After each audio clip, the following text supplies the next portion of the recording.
Phần 1. Làng Kremna và khởi nguồn lời sấm. Chào mọi người, tối nay chúng ta sẽ cùng nhau bước vào một ngôi làng nhỏ nằm lọt thỏm giữa vùng núi phía tây Serbia, nơi sương mù buổi sớm vẫn còn quấn quanh những mái nhà gỗ thấp bé và tiếng gió thổi qua rặng thông nghe như một lời thì thầm cổ xưa chưa từng dứt. Ở nơi ấy, giữa những cánh đồng cỏ và con đường đất hẹp, có một câu chuyện mà nếu nghe bằng lý trí hiện đại, bạn có thể sẽ bật cười. Nhưng nếu nghe trong tĩnh lặng, rất có thể bạn sẽ thấy lạnh sống lưng.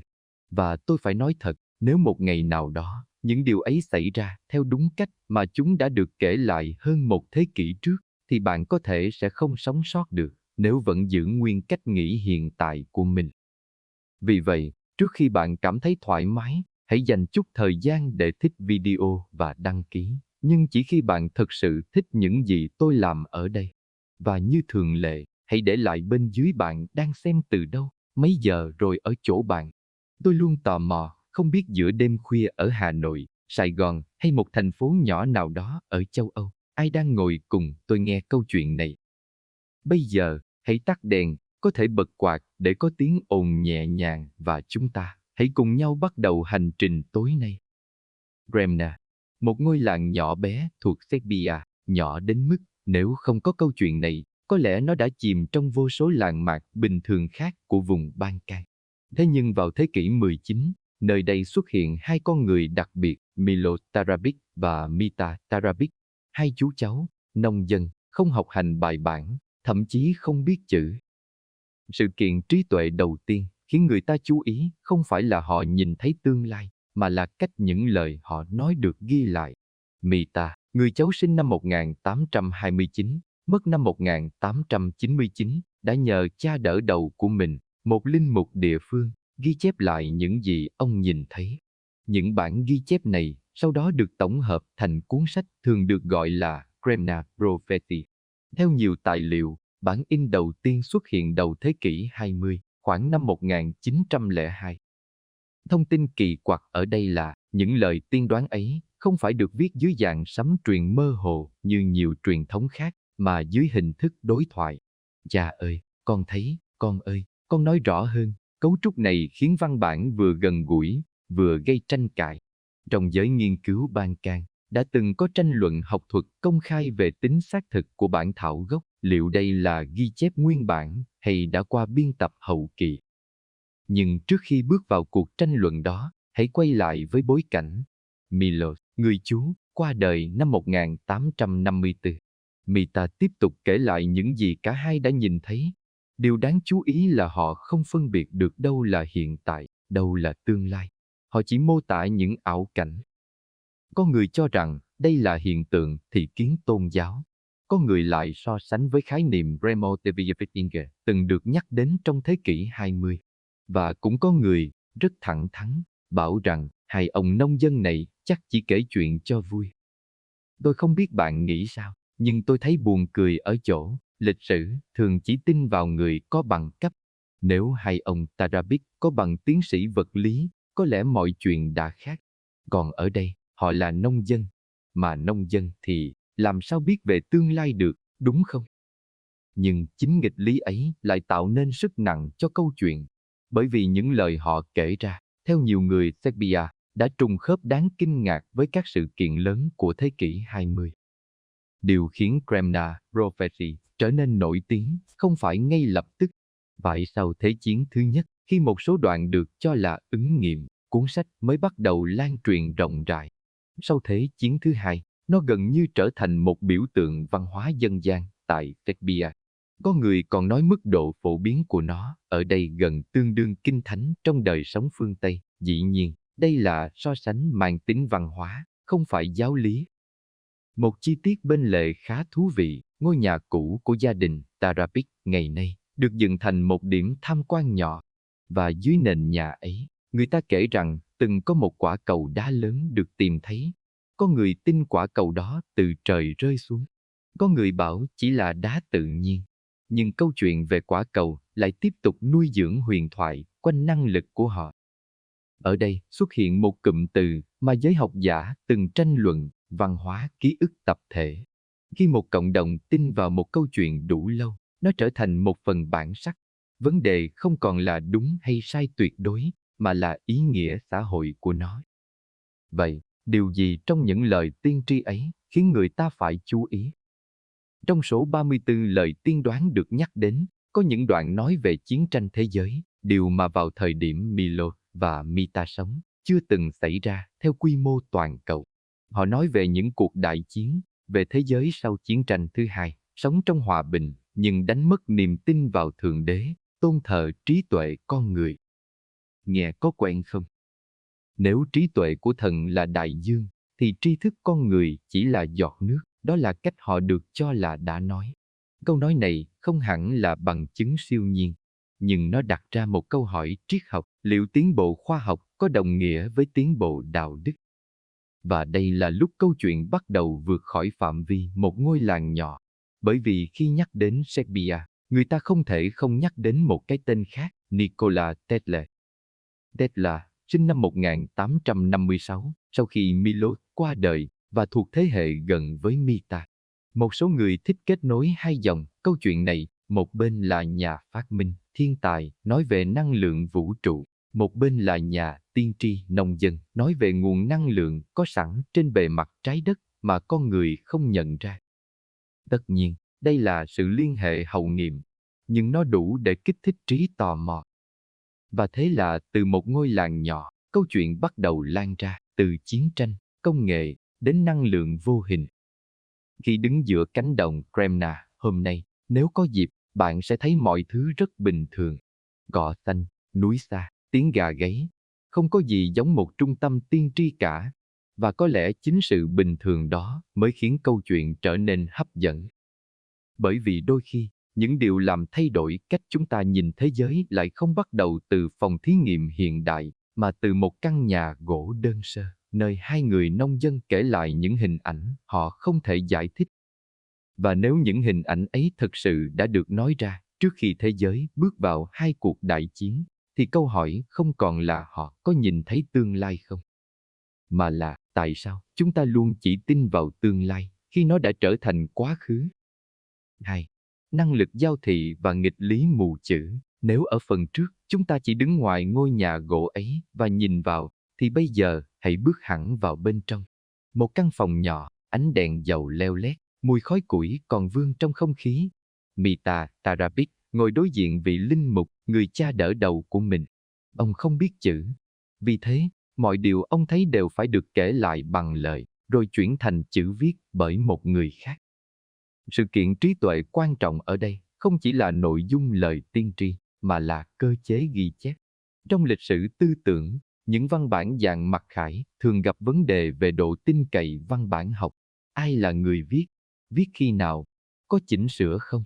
Đây chính là điểm từng gây ra một cuộc tranh luận học thuật công khai tại Serbia vào cuối thế kỷ 20. Liệu Kremna Prophecy có bị thêm thắt sau khi sự kiện đã xảy ra hay không? Một số nhà nghiên cứu cho rằng có những đoạn văn mang dấu ấn ngôn ngữ muộn hơn thế kỷ 19. Số khác phản bác, nói rằng truyền thống truyền khẩu Ban Can vốn đã pha trộn nhiều lớp ngôn ngữ. Cuộc tranh luận này đến nay vẫn chưa có hồi kết. Nhưng điều khiến câu chuyện không thể đơn giản bị gạt đi là cách Tarabik mô tả năng lực của mình. Ông không nói mình được chọn. Ông không tự xưng là thánh nhân. Ông chỉ nói rằng mình nhìn thấy những hình ảnh, giống như ảo ảnh, và không biết đó là hiện tại hay tương lai. Khái niệm giao thị, cách người dân địa phương gọi, nghe khá gần với những gì thế kỷ 20, sau này gọi là clairvoyance hay remote perception. Tất nhiên, việc dùng thuật ngữ hiện đại để mô tả hiện tượng quá khứ là một dạng diễn giải hậu nghiệm. Nhưng nó giúp ta đặt câu hỏi, liệu có thể tồn tại những trạng thái nhận thức vượt ngoài tri giác thông thường? Ở đây xuất hiện một nghịch lý thú vị. Hai người nông dân mù chữ lại đưa ra những suy ngẫm mang tính triết học sâu sắc về trí tuệ con người. Họ nói rằng, sau những cuộc chiến lớn, con người sẽ tôn thờ tri thức của mình và quên mất Thượng Đế. Nếu trí tuệ của thần là đại dương, thì tri thức của loài người chỉ như một giọt nước. Nghe có vẻ giáo điều, có thể, nhưng thử đặt nó trong bối cảnh thế kỷ 19. Khi đó, cách mạng công nghiệp đang lan rộng, khoa học hiện đại bắt đầu khẳng định vị thế. Một nông dân ở vùng núi Serbia khó có khả năng tiếp cận các trào lưu triết học châu Âu. Vậy những suy tư ấy đến từ đâu? Có người nói, đó chỉ là niềm tin tôn giáo dân gian. Có người khác lại thấy ở đó một dạng phê phán sớm đối với chủ nghĩa duy lý cực đoan. Thông tin kỳ quặc ở đây là chính Tarabit từng nói, ông không phân biệt được thời gian. Ông nhìn thấy cảnh tượng, nhưng không biết nó thuộc về lúc nào. Nếu áp dụng cách diễn đạt của vật lý hiện đại, dù hơi mạo hiểm, ta có thể liên hệ đến ý tưởng rằng thời gian và không gian là một cấu trúc thống nhất. Dĩ nhiên, không có bằng chứng Tarabit biết đến thuyết tương đối, nhưng sự tương đồng về hình ảnh khiến nhiều người sau này thích kết nối ông với tư tưởng của Einstein. Và đây là lúc câu chuyện bắt đầu chạm đến ranh giới giữa tín ngưỡng và khoa học. Có một câu chuyện bên lề mà người dân địa phương vẫn kể. Ban đầu, chính Tarabit cũng không hiểu mình có khả năng gì. Ông chỉ nói với dân làng về những điều mình thấy. Khi chúng xảy ra trong thực tế, những sự kiện nhỏ, gần, ông mới nhận ra đây có thể là tương lai. Tôi tưởng tượng cảnh ấy chắc cũng hơi khó xử. Bạn thử nghĩ xem, nếu một ngày bạn bảo hàng xóm, tuần sau trời sẽ có chuyện lạ, và rồi tuần sau thật sự có chuyện, chắc bạn sẽ được mời uống trà rất nhiều hoặc bị né tránh. Câu chuyện cười nhẹ ở đây là, có lẽ nếu Tarabit sống ở thời đại mạng xã hội, ông đã có hàng triệu người theo dõi, và chắc chắn cũng có cả triệu người bóc phốt. Nhưng quay lại với nội dung, một trong những đoạn gây ấn tượng mạnh là lời ông nói về sự suy giảm tình yêu giữa con người khi tri thức tăng lên. Con người sẽ tin vào thiết bị nhỏ hơn là tin vào người bên cạnh mình. Từ thiết bị nhỏ, theo bản dịch phổ biến, đã khiến nhiều người liên tưởng đến điện thoại di động. Dĩ nhiên, đây là cách hiểu hậu hiện đại. Nhưng điều đáng chú ý là cách ông mô tả, con người nhìn vào vật nhỏ ấy và tin tưởng nó hơn cả người thân. Ở đây, câu hỏi không còn là ông có tiên đoán chính xác điện thoại hay không. Câu hỏi là ông đã nắm bắt được xu hướng nào trong bản chất con người. Sự kiện trí tuệ thứ hai đáng chú ý là mối quan hệ giữa tri thức và đạo đức. Trong nhiều đoạn, Tarabit nhấn mạnh rằng tri thức không đồng nghĩa với khôn ngoan. Ông cảnh báo rằng con người sẽ tự cho mình là toàn năng khi nắm giữ kiến thức, và chính sự tự mãn ấy dẫn đến sai lầm. Quan điểm này không mới trong triết học. Từ Socrates đến nhiều nhà tư tưởng tôn giáo đều từng nói rằng biết mình không biết mới là khởi đầu của trí tuệ. Nhưng điều khiến nó trở nên đặc biệt ở đây là bối cảnh, một nông dân vùng núi Bealakana thế kỷ 19. Một số học giả hoài nghi cho rằng những đoạn triết lý này có thể đã được chỉnh sửa hoặc diễn giải lại khi xuất bản. Đây là điểm gây tranh luận gay gắt nhất, bởi nếu văn bản đã qua biên tập thì tính tiên tri sẽ giảm đi đáng kể. Tuy nhiên, ngay cả khi ta đặt giả thuyết thận trọng nhất rằng có sự chỉnh sửa, thì câu chuyện vẫn phản ánh điều gì đó quan trọng, nỗi lo thường trực của con người trước sự thay đổi quá nhanh của thời đại. Và có lẽ đó mới là cốt lõi. Tarabit không chỉ nói về chiến tranh hay công nghệ, ông nói về sự thay đổi trong tâm hồn con người. Ông lo rằng khi thế giới bước vào thời đại mới, con người sẽ mất đi khả năng tự nhận thức mình là ai. Có đoạn, ông cho rằng khoa học sẽ khiến con người đi một vòng rất lớn, để rồi cuối cùng quay lại điểm ban đầu. Đây là một nhận định táo bạo. Nó chạm đến câu hỏi lớn, liệu tiến bộ tuyến tính có thật sự tồn tại, hay chúng ta chỉ đi theo vòng tròn? Và khi nghe những điều ấy trong căn phòng gỗ nhỏ, giữa tiếng bút sột soạt ghi chép của vị linh mục, ta bắt đầu hiểu vì sao câu chuyện này không chỉ là chuyện dân gian. Nó là một tấm gương phản chiếu nỗi bất an của cả một thế kỷ sắp tới. Và nếu những lời ấy đã được nói ra trước khi thế giới bước vào những biến cố lớn nhất của thế kỷ 20, thì có lẽ chúng ta cần lắng nghe tiếp. Bởi phần sau của câu chuyện sẽ không còn dừng ở triết lý. Nó sẽ chạm đến những cuộc đại chiến, những phát minh, và cả viễn cảnh về một cuộc xung đột chưa từng có tiền lệ. 3.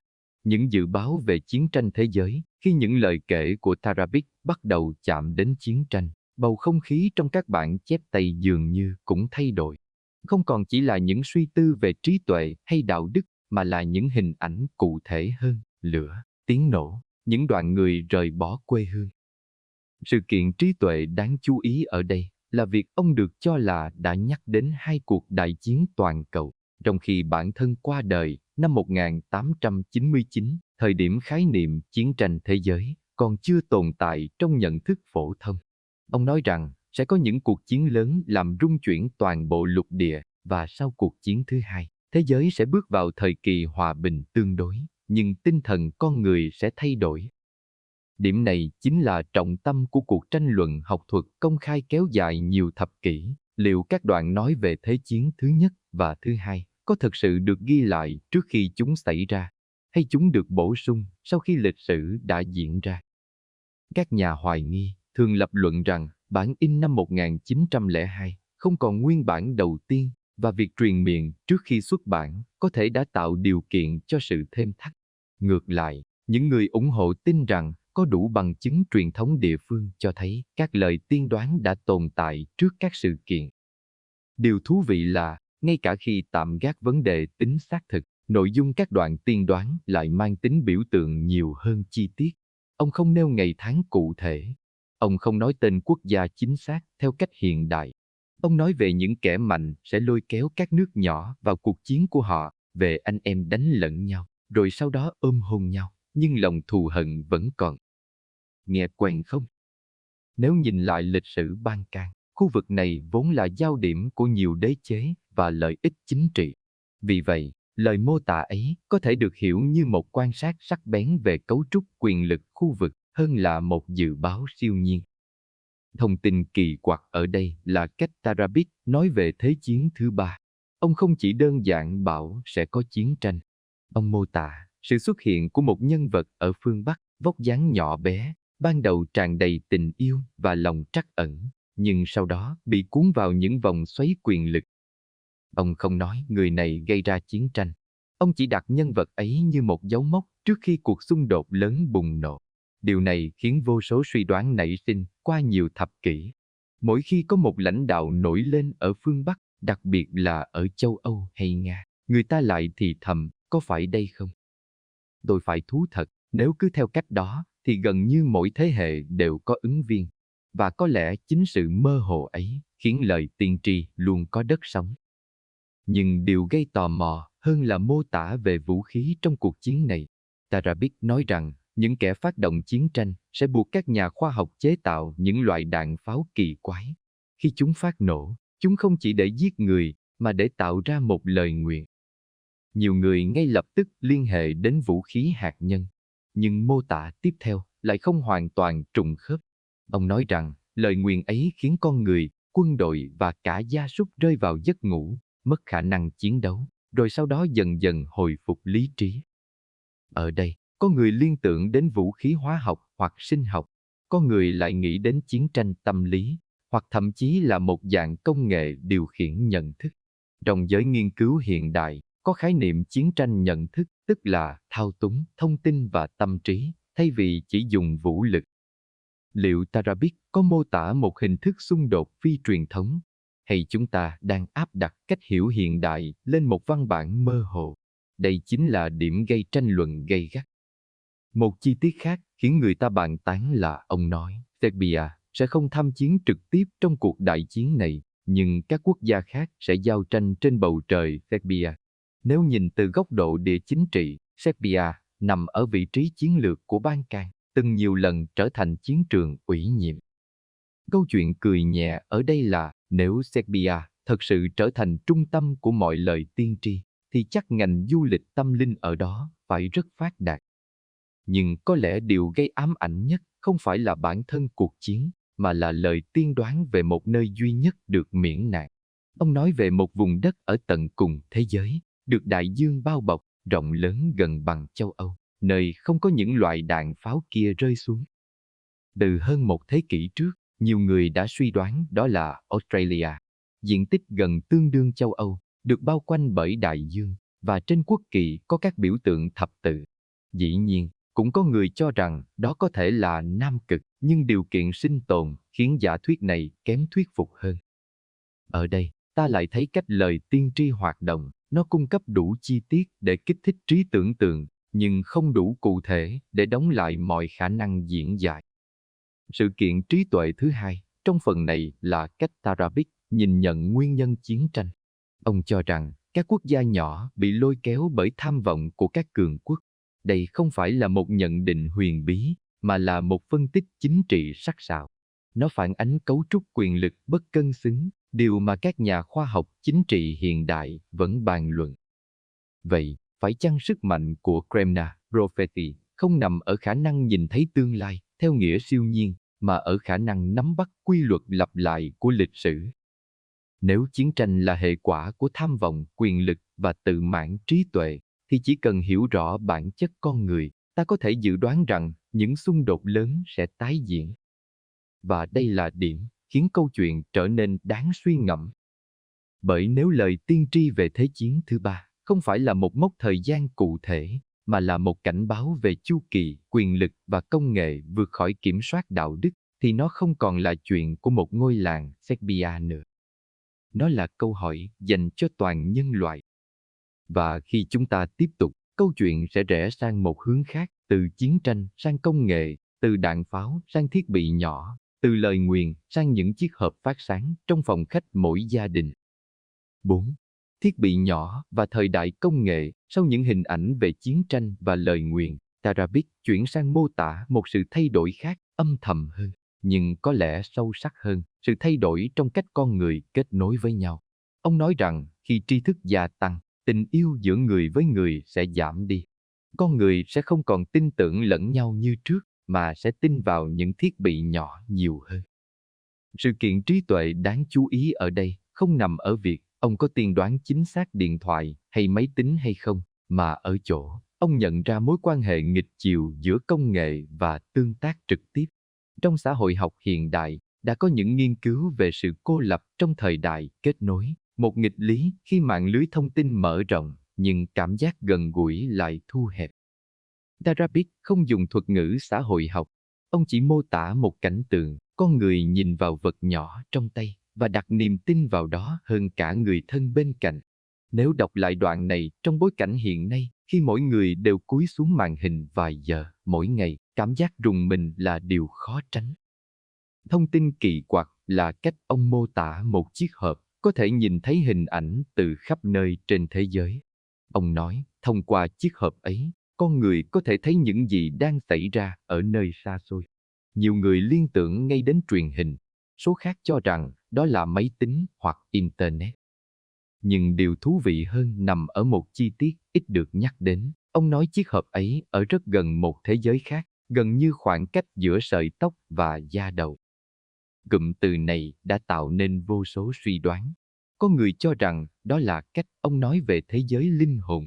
Có người lại diễn giải theo hướng tín hiệu vô tuyến, rằng thế giới khác tồn tại ở dạng tần số mà chúng ta chưa bắt được. Trong giới vật lý lý thuyết hiện đại, có những giả thuyết về đa vũ trụ hoặc chiều không gian bổ sung. Dĩ nhiên, việc gắn những khái niệm đó vào một văn bản thế kỷ 19 là một dạng suy diễn. Nhưng sự tương đồng về hình ảnh, thế giới ở rất gần, nhưng không thể chạm tới, vẫn đủ để khơi gợi trí tưởng tượng. Cuộc tranh luận học thuật công khai ở đây xoay quanh câu hỏi, liệu những đoạn mô tả công nghệ này có phải được thêm vào sau khi truyền hình và radio ra đời, hay chúng thực sự xuất phát từ lời kể ban đầu? Một số nhà nghiên cứu cho rằng cấu trúc ngôn ngữ của các đoạn này phù hợp với phong cách truyền khẩu thế kỷ 19. Những người khác thì chỉ ra rằng khái niệm hình ảnh từ xa đã tồn tại trong tưởng tượng dân gian, nên không nhất thiết phải là dự báo cụ thể về truyền hình. Dù thế nào, điều khiến tôi suy nghĩ nhiều nhất không phải là chiếc hộp, mà là thái độ của con người đối với nó. Tarabik không ca ngợi công nghệ. Ông lo ngại rằng con người sẽ đặt niềm tin sai chỗ. Câu chuyện cười nhẹ ở đây là, nếu Tarabik sống lại và nhìn thấy chúng ta tranh cãi trên mạng xã hội về việc ai đúng hơn, có lẽ ông sẽ chỉ lắc đầu rồi quay về ngôi làng của mình. Nhưng hãy thử nhìn sâu hơn. Ông nói rằng con người sẽ đào bới dưới lòng đất để tìm năng lượng, trong khi trên bề mặt trái đất đã có sẵn nguồn năng lượng dồi dào mà họ không nhận ra. Đất mẹ sẽ rơi nước mắt vì những vết thương do con người gây ra. Đây không còn là dự báo công nghệ đơn thuần. Đây là một cảnh báo sinh thái. Trong thế kỷ 19, khái niệm khủng hoảng môi trường toàn cầu chưa tồn tại. Thế nhưng, hình ảnh đất mẹ đau khổ lại xuất hiện rất rõ. Sự kiện trí tuệ thứ hai đáng chú ý là cách ông đặt vấn đề về phương pháp nhận thức. Ông cho rằng khoa học sẽ khiến con người đi một vòng lớn, nghiên cứu cơ thể qua giải phẫu, sinh học, nhưng cuối cùng vẫn không hiểu được bản chất thực sự của mình. Quan điểm này chạm đến một trong những tranh luận sâu sắc nhất của triết học khoa học. Liệu phương pháp thực nghiệm có đủ để giải thích toàn bộ thực tại, hay còn những khía cạnh không thể đo lường? Trong thế kỷ 20 và 21, đã có những cuộc tranh luận giữa chủ nghĩa duy vật khoa học và các quan điểm nhấn mạnh ý thức, tinh thần hay kinh nghiệm chủ quan. Tarapik, nếu tin vào bản ghi chép, dường như đứng về phía những người cho rằng con người còn nhiều hơn những gì có thể phân tích bằng dao mổ hay kính hiển vi. Điều này không có nghĩa ông phủ nhận khoa học, ông chỉ cảnh báo về sự tự mãn. Và có lẽ đây là điểm then chốt, lời tiên tri không chỉ nói về tương lai như một chuỗi sự kiện, mà như một xu hướng tâm lý. Khi con người tin rằng mình đã hiểu mọi thứ, chính lúc đó họ dễ mắc sai lầm nhất. Nếu nhìn lại thế kỷ 20, hai cuộc đại chiến, vũ khí hạt nhân, khủng hoảng môi trường, ta thấy những ví dụ về công nghệ vượt khỏi kiểm soát đạo đức. Tất nhiên, cũng phải thừa nhận rằng công nghệ đã cứu sống hàng triệu người, kéo dài tuổi thọ, cải thiện chất lượng sống. Vì vậy, không thể đơn giản nói rằng khoa học là sai. Nhưng Tarapik dường như muốn nói điều khác, vấn đề không nằm ở tri thức mà ở cách con người sử dụng nó. Và khi câu chuyện bắt đầu chạm đến năng lượng vô hình, nguồn sức mạnh tồn tại xung quanh và trong chính con người, nó mở ra một chương mới. Chương ấy sẽ dẫn chúng ta đến một cái tên quen thuộc, Nikola Tesla. Bởi vì nếu có ai trong lịch sử Tesla gắn liền với ý tưởng về năng lượng vũ trụ, thì đó chính là Tesla. Và ở điểm giao giữa lời tiên tri dân gian và phòng thí nghiệm hiện đại, câu chuyện trở nên vừa hấp dẫn, vừa gây tranh cãi. 5. Năng lượng vô hình và Tesla. Khi lời kể của Tarapik chạm đến nguồn năng lượng có sẵn trên bề mặt trái đất và sức mạnh tồn tại trong chính con người, câu chuyện dường như vượt khỏi phạm vi tín ngưỡng dân gian và tiến sát đến biên giới của khoa học hiện đại. Và tại đây, cái tên Nikola Tesla thường được đưa vào như một mảnh ghép khiến mọi thứ thêm phần kịch tính. Tesla, sinh năm 1856, cũng trên vùng đất Serbia, dù sau này sự nghiệp gắn liền với Mỹ. Ông là nhà phát minh với những đóng góp nền tảng cho hệ thống điện xoay chiều. Đó là sự kiện trí tuệ không thể phủ nhận. Nhờ các nghiên cứu của Tesla, việc truyền tải điện năng trên khoảng cách xa trở nên khả thi, mở đường cho điện khí hóa toàn cầu.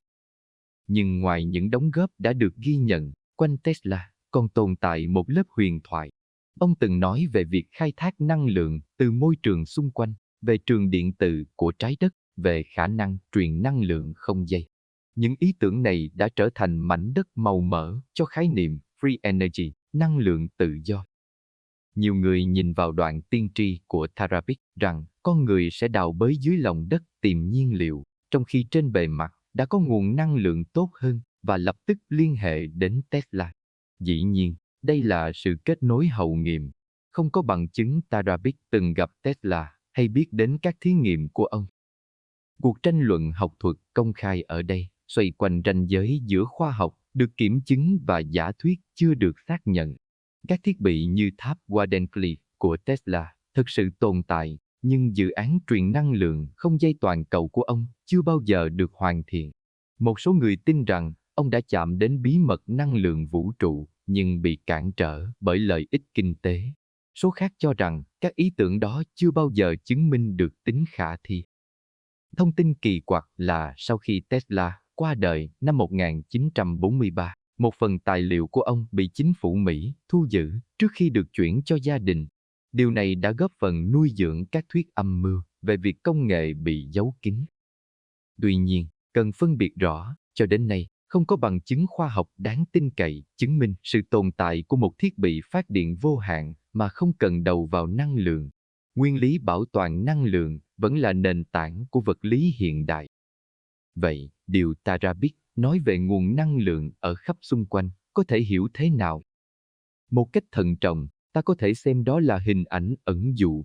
Năng lượng mặt trời, gió, thủy triều, tất cả đều tồn tại trên bề mặt trái đất và ngày nay đang được khai thác mạnh mẽ. Trong thế kỷ 19, việc phụ thuộc vào than đá và dầu mỏ là điều hiển nhiên. Vì vậy, lời cảnh báo về việc đào bới lòng đất có thể được hiểu như một trực giác về giới hạn tài nguyên.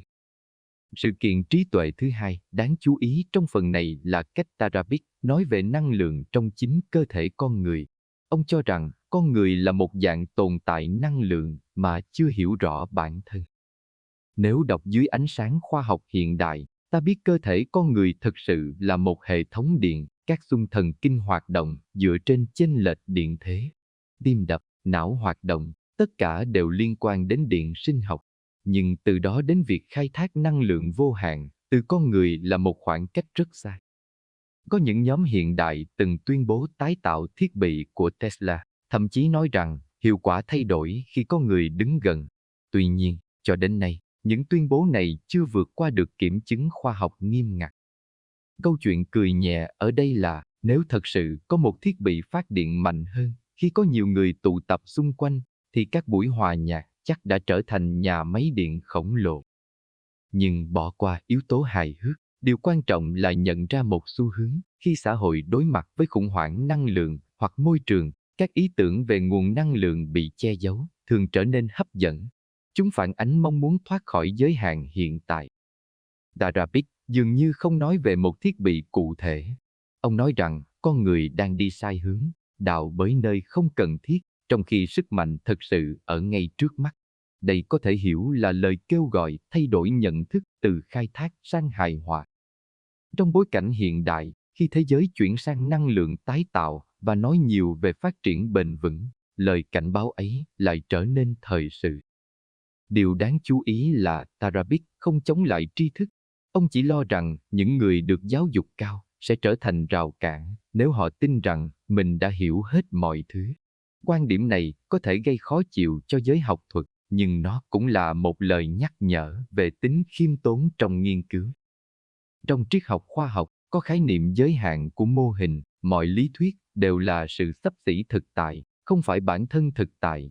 Khi mô hình được xem như chân lý tuyệt đối, nó dễ trở thành giáo điều.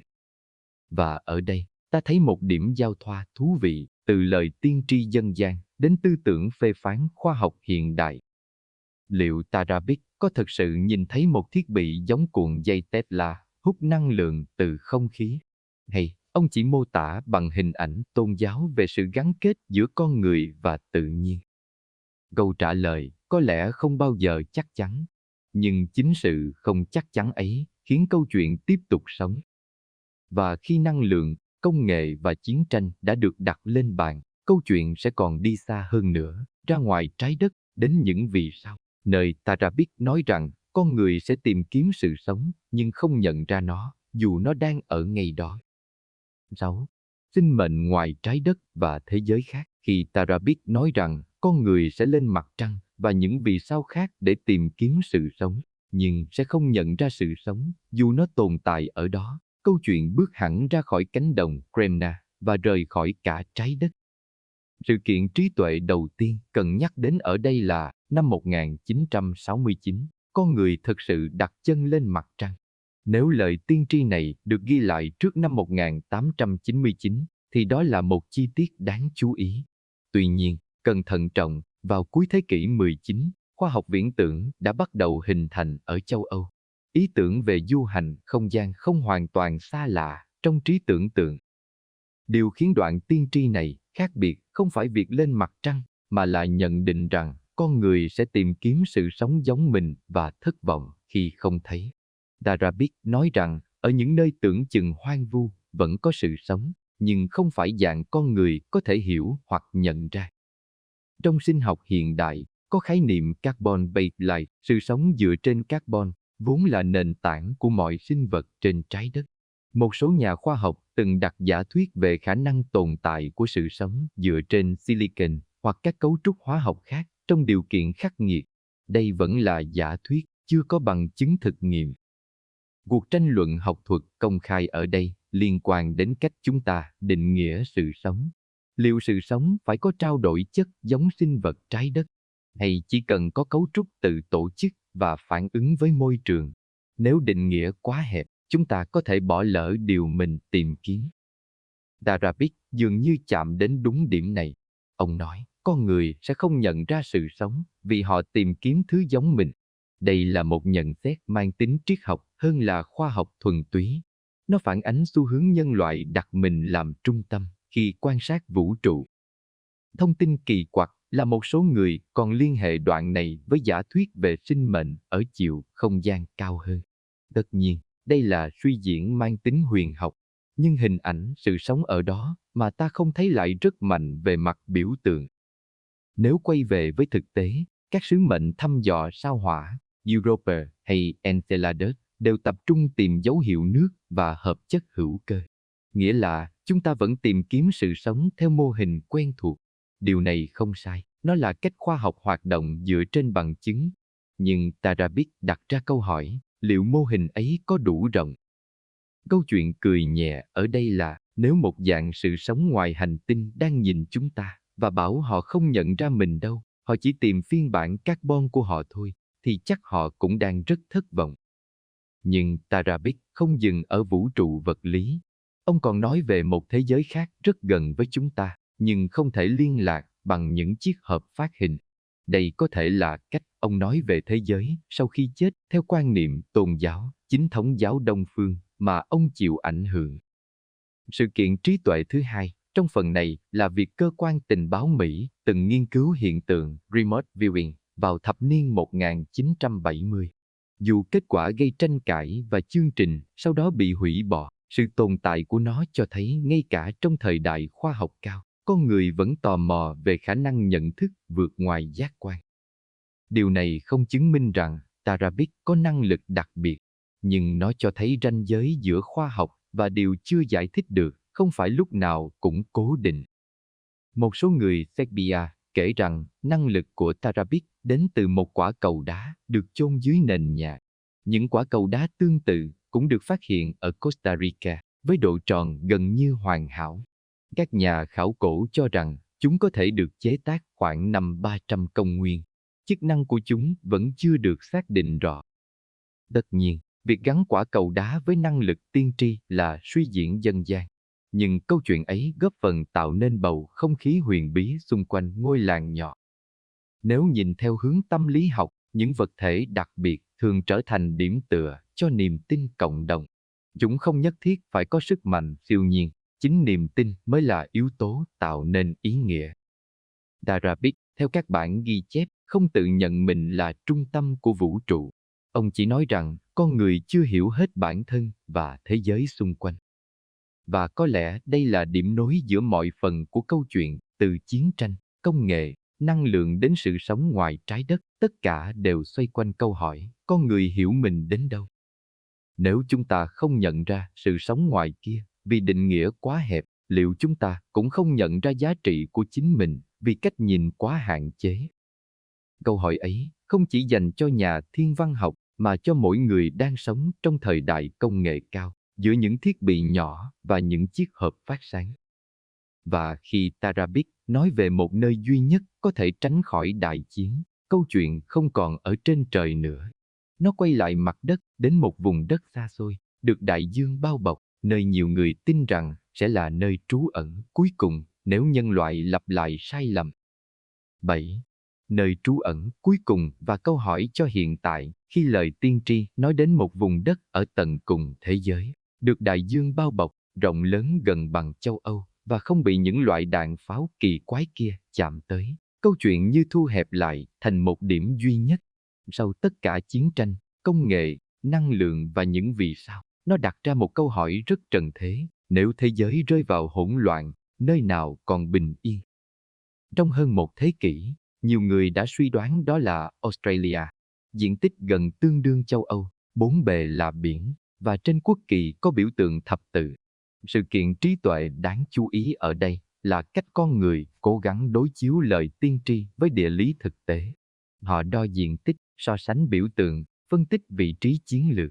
Điều này cho thấy một nhu cầu rất con người, biến điều mơ hồ thành tọa độ cụ thể.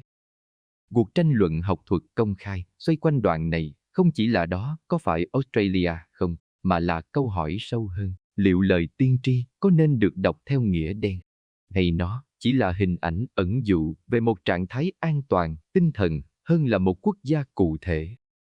Một số học giả cho rằng việc gắn nó với Australia phản ánh tâm lý tìm kiếm nơi trú ẩn của người châu Âu sau hai cuộc thế chiến.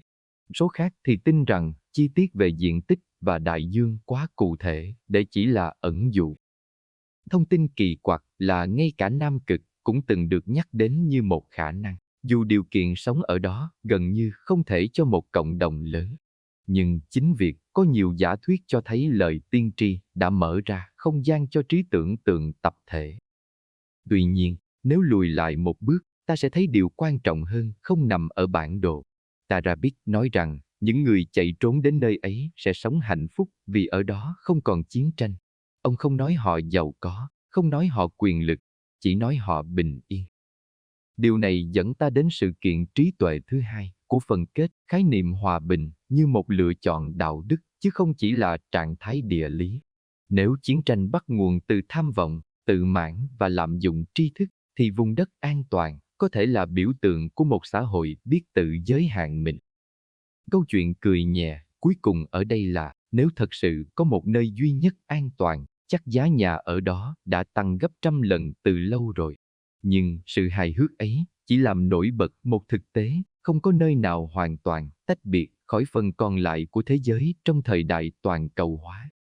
Và thế là, từ một ngôi làng nhỏ, Kremna, câu chuyện đã đi một vòng lớn, qua hai cuộc đại chiến, qua những thiết bị nhỏ trong tay chúng ta, qua những cuộn dây của Tesla, qua mặt trăng và những vì sao, rồi trở lại với câu hỏi về nơi trú ẩn. Nhưng có lẽ điều Tarabik muốn nói không phải là hãy tìm một đất nước khác, mà là hãy thay đổi cách nhìn trước khi quá muộn. Ông cảnh báo về việc con người tin rằng mình toàn năng khi nắm giữ tri thức. Ông lo rằng khoa học, nếu tách rời đạo đức, có thể trở thành công cụ hủy diệt. Ông nói về việc đào bới lòng đất mà quên đi nguồn năng lượng xung quanh. Ông nói về việc nhìn vào thiết bị mà quên nhìn vào nhau. Nếu đọc toàn bộ lời tiên tri dưới ánh sáng ấy, nó giống một tấm gương hơn là một bản đồ tương lai. Nó phản chiếu những xu hướng đã tồn tại từ thế kỷ XIX và vẫn còn nguyên giá trị trong thế kỷ 21. Và bây giờ, khi nhịp kể chậm lại, ta có thể hình dung lại ngôi làng ấy trong sương chiều. Những mái nhà gỗ im lặng, con đường đất nhỏ dẫn ra cánh đồng, không có tiếng bom, không có ánh sáng màn hình, không có tháp truyền hình, chỉ có gió và tiếng lá xào xạc. Có thể Milo và Mita Tarabik chưa từng nghĩ rằng hơn một thế kỷ sau, câu chuyện của họ sẽ được nhắc lại trong những căn phòng sáng đèn điện khắp thế giới. Có thể họ chỉ đơn giản kể những hình ảnh hiện lên trong tâm trí mình. Nhưng dù tin hay không tin, ta vẫn phải thừa nhận một điều, những câu hỏi họ đặt ra chưa hề lỗi thời. Con người là gì? Tri thức có giới hạn không? Công nghệ sẽ cứu hay hủy chúng ta? Và nếu có một vùng đất an toàn, liệu nó nằm trên bản đồ hay nằm trong cách chúng ta lựa chọn sống? Khi màn đêm buông xuống trên Kremna, tưởng tượng của chúng ta, mọi thứ dần mờ đi. Không còn ranh giới rõ ràng giữa tiên tri và phân tích, giữa huyền thoại và lịch sử. Chỉ còn lại cảm giác rất nhẹ, rất sâu, như tiếng thì thầm trong gió, hãy khiêm tốn trước tương lai. Và có lẽ đó mới là hành trang thực sự mà câu chuyện này muốn gửi đến mỗi người. Trong sự tĩnh lặng cuối cùng ấy, ta để hình ảnh ngôi làng nhỏ tan dần như sương sớm. Những câu hỏi không còn sắc nhọn, chỉ còn mềm lại như những gợn sóng xa xôi trên mặt hồ. Không cần phải tin hoàn toàn, cũng không cần phải bác bỏ hoàn toàn. Chỉ cần giữ cho mình một chút tò mò, một chút thận trọng và một chút khiêm nhường trước những điều chưa hiểu hết. Có thể tương lai sẽ không diễn ra theo bất kỳ lời tiên tri nào. Có thể mọi thứ chỉ là sự trùng hợp của thời gian và cách con người kể lại quá khứ. Nhưng ngay cả khi vậy, giá trị của câu chuyện vẫn còn đó, như một lời nhắc nhở rằng tiến bộ không đồng nghĩa với toàn năng và hiểu biết không đồng nghĩa với khôn ngoan. Khi bạn khẽ nhắm mắt lại, hãy tưởng tượng tiếng gió trên cánh đồng Serbia xa xôi, hòa vào tiếng quạt nhẹ trong phòng bạn lúc này. Không có đạn pháo, không có lời nguyền, chỉ có nhịp thở đều đặn và cảm giác an toàn của khoảnh khắc hiện tại. Nếu có một vùng đất bình yên, có lẽ nó bắt đầu từ đây, từ sự tỉnh thức nhỏ bé trong mỗi con người. Chúc ngủ ngon.